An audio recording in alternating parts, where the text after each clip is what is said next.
Myocardial infarction के patients में कुछ टिपिकल से सिम्टम मिलते हैं और एक सिम्टम तो सभी को पता है, वो होता है छाती का दर्द यानी कि chest pain. Symptoms of MI में पहला होता है चेस्ट पेन। अब ये जो चेस्ट पेन है ये टिपिकली सबस्टर्नल या फिर रेट्रोस्टर्नल होता है।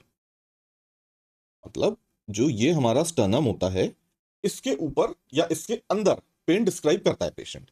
ये पेन यहां नहीं रुकता, ये पेन कई बारी नेक में रेडिएट करता है, जॉ में रेडिएट करता है, शोल्डर में, आर्म में, या फिर घूम के पीछे बैक में। तो ये जो पेन है ये पेशेंट डिस्क्राइब करता है कि ये पेन छाती से शुरू हो रहा है या छाती में शुरू हुआ और ये कंधे में, गले में, जॉ में, हाथ में या पीछे कमर में, पीछे बैक में, कमर में नहीं, पीठ पे भी जा रहा है। लिख देते हैं रेडिएट्स टू नेक, जॉ। अच्छा हाँ, ये लेफ्ट साइड जाता है, राइट साइड कभी नहीं जाता। एमआई का पेन राइट साइड कभी नहीं होगा। अगर राइट साइड पेन हो रहा है तो वो एमआई का नहीं है, किसी और रीजन से हो रहा होगा एमआई के साथ, लेकिन एमआई का पेन राइट साइड नहीं जाएगा। Left shoulder, left arm and back. ये तो हो गया पेन की लोकेशन और पेन का रेडिएशन कि ये पेन जाएगा कहां यहां से। के अलावा ये जो पेन होता है ये बिना किसी कारण के होता है। जैसे हमने एंजाइना में पढ़ा था कि स्टेबल एंजाइना में पेशेंट को चलने पे दर्द होता है या फिर किसी स्ट्रेसफुल सिचुएशन में दर्द होता है, जब वो आराम कर लेता है तो ये दर्द ठीक हो जाता है। एमआई में जब पेन होगा तो ये बिना किसी कॉज के हो जाएगा। मे ऑकर विदाउट एनी कॉज। हो सकता है कॉज हो भी, पेशेंट को पहले एंजाइना शुरू हो, वो हॉस्पिटल नहीं जाए या मेडिकल अटेंशन सीख ना करे, या फिर उसका जो एग्जर्शन है वो एग्जर्शन ठीक ना हो या स्ट्रेस ठीक ना हो। तो ये इसलिए हमने लिखा है मे, कि हो सकता है कि विदाउट एनी कॉज ये पेन शुरू हो जाए। एंड टिपिकली ये होता है या फ्रीक्वेंटली हम देखते हैं कि ये जो पेन है ये अर्ली मॉर्निंग आवर्स में होता है।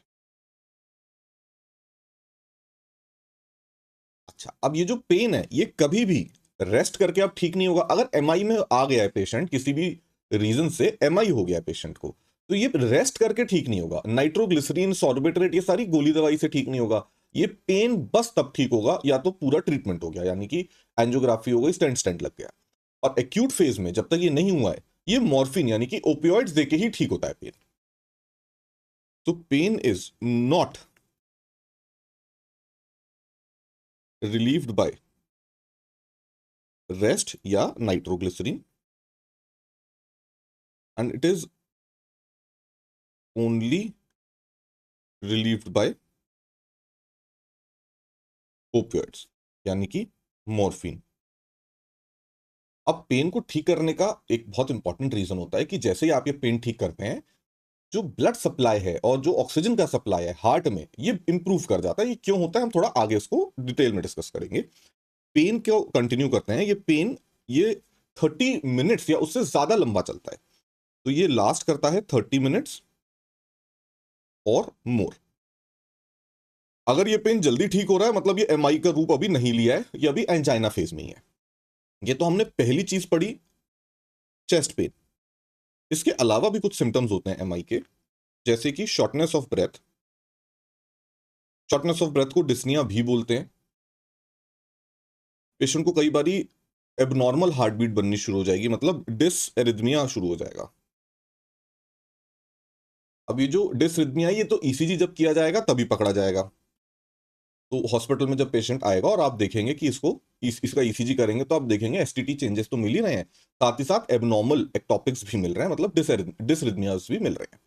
इसके अलावा ये पेशेंट्स को डिस्क्राइब करते हैं कि मुझे ठंडा पसीना आ रहा है। ठंडा पसीने का मतलब होता है कि पेशेंट की जो एक्सट्रीमिटीज हैं यानी कि जो हाथ हैं वो तो ठंडे रहते हैं, मतलब एक्सट्रीमिटीज में कूलनेस रहती है, लेकिन पूरी बॉडी में पसीना आता है, तो पेशेंट को ठंड भी लग रही है और साथ ही साथ पसीना भी आ रहा है। पेशेंट कंप्लेन करता है कूलनेस ऑफ एक्सट्रीमिटीज, साथ ही साथ एक्सेसिव स्वेटिंग। जो एक्सेसिव स्वेटिंग है उसको मेडिकली बोलते हैं डाइफोरेसिस, डायाफोरेसिस।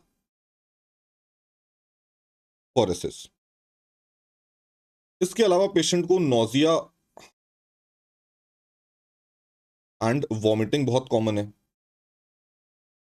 पेशेंट कई बारी बोलता है ये भी कि मेरे को गैस बन रहा है और मेरे को गैस की शिकायत पहले से है, तो मुझे तो लग रहा है ये गैस का ही दर्द है और उल्टी जैसा भी लग रहा है। लेकिन होता उसको एमआई है, वो आप जांचे करके पकड़ लेंगे। इसके अलावा कई पेशेंट्स ये भी डिस्क्राइब करते हैं, अगर आपने उनको बता दिया ये देखिए हार्ट का हो सकता है, या फिर वो आए ही हार्ट हॉस्पिटल में या कार्डियोलॉजिस्ट के पास है, तो उनको एक फीलिंग ऑफ फियर और एंग्जाइटी होता है, और उनको एक इंपेंडिंग डूम की फीलिंग होती है। इंपेंडिंग डूम मतलब कि पेशेंट को लगता है अब सब खत्म, मेरे को हार्ट अटैक आ गया, अब मैं मर जाऊंगा, अब सब खत्म हो जाएगा, मेरी तो दुनिया गई काम से। तो इसको फीलिंग ऑफ एंग्जाइटी या फिर फियर या फिर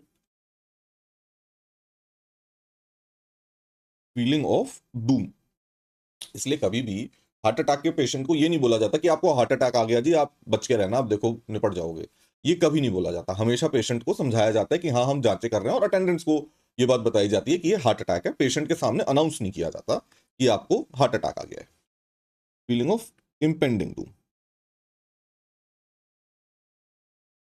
ठीक है, ये तो टिपिकल सिम्टम्स हो गए जो सारे पेशेंट्स को आते हैं। जो फीमेल होते हैं, मतलब वुमेन होते हैं, इनको एटिपिकल डिस्कम्फर्ट बहुत कॉमन होता है। एटिपिकल डिस्कम्फर्ट और non ST MI, non ST elevation MI, ये दो चीजें हैं जो फीमेल में सबसे ज्यादा देखने को मिलते हैं। और जो एल्डरली होता है, एल्डरली मतलब जो 60 प्लस या 70 प्लस वाले पेशेंट्स हैं, जो ओल्ड पेशेंट्स होते हैं, ये लोग टिपिकली प्रेजेंट करते हैं शॉर्टनेस ऑफ ब्रेथ के साथ, जो कि चेस्ट पेन हो सकता है, हो सकता है चेस्ट पेन ना हो। जैसे डायबिटिक पेशेंट्स जो होते हैं उनमें ये चेस्ट पेन नहीं होता। तो ओल्ड पेशेंट्स, कई ऐसे पेशेंट्स आएंगे जो डायबिटिक होंगे और चेस्ट पेन डिस्क्राइब नहीं करेंगे, वो सीधा शॉर्टनेस ऑफ ब्रेथ डिस्क्राइब करेंगे। और साथ में इनको हो जाता है dizziness and altered sensorium. Altered sensorium का मतलब होता है, ऑल्टर्ड सेंसोरियम की जगह आप लिख लें मेंटल स्टेटस। तो ऑल्टर्ड सेंसोरियम या ऑल्टर्ड मेंटल स्टेटस का मतलब होता है कि पेशेंट इररिलेवेंट बातें करेगा। मतलब वो हो सकता है अपने मरे हुए बड़े भाई के बारे में डिस्कस करने लगे कि वो भैया आए थे और वो ऐसा ऐसा मेरे को बोल रहे थे। और जब आप रिलेटिव से पूछते हैं कि कोई घर में डिस्प्यूट है, तो बोलते हैं नहीं जी, इनके बड़े भाई की तो 10 साल पहले डेथ हो गई। तो ये ऑल्टर्ड सेंसोरियम में आते हैं, और कई बार ये आधे बेहोश या सेमी कॉन्शियस या डिजीनेस लेके भी आ सकते हैं।